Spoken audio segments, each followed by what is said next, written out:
Men without chests with female genitalia. Provocative. The film Conclave dramatizes what the word means. Catholic cardinals gather together to choose a new pope. What this film fails to convey is why anybody would want to be a Christian in the first place. Okay.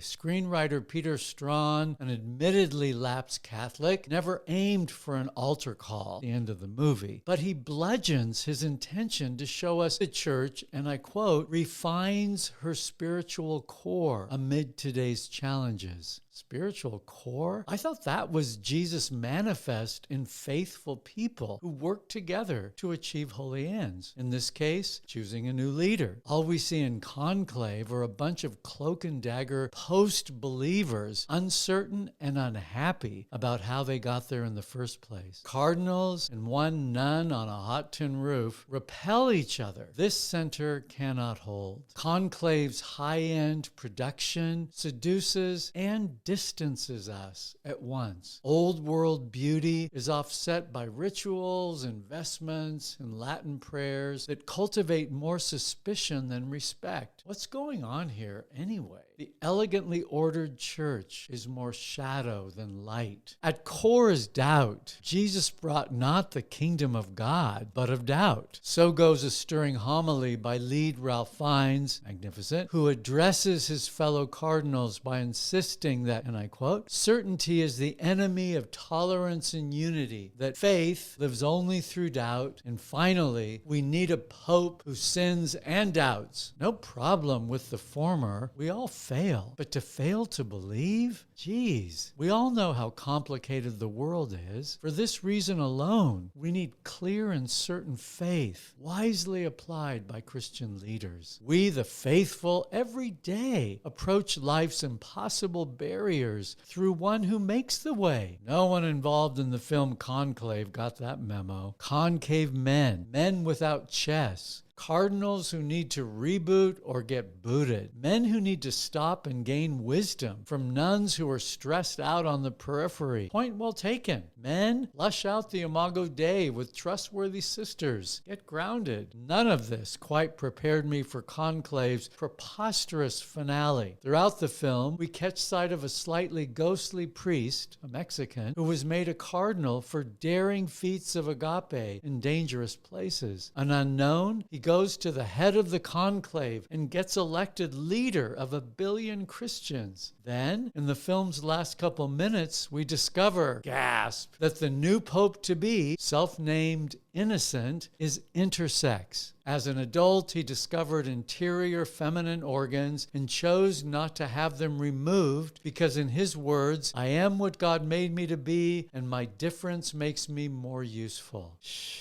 The screenwriter tries to say that in a male-dominated church world, we need a man who is also a woman to balance things out. Conclave gets it all wrong. Intersex is a broad term for a host of biological sex development disorders. As a rule, the handicap is recognized at birth. One is determined to be either male or female and has surgery to correct the aberration of other sex vestiges. I've walked alongside such intersex Christians who clearly identify as either male or female. Sadly today, many invoke intersex as the basis for transgender thinking. Quote, I was born with a disconnect between my body and my thoughts about my body due to this biological thing. False. Trans fantasies are a psychological and spiritual disorder, not rooted in biology. The concave pope-to-be may be virtuous, but not because of hidden female genitals.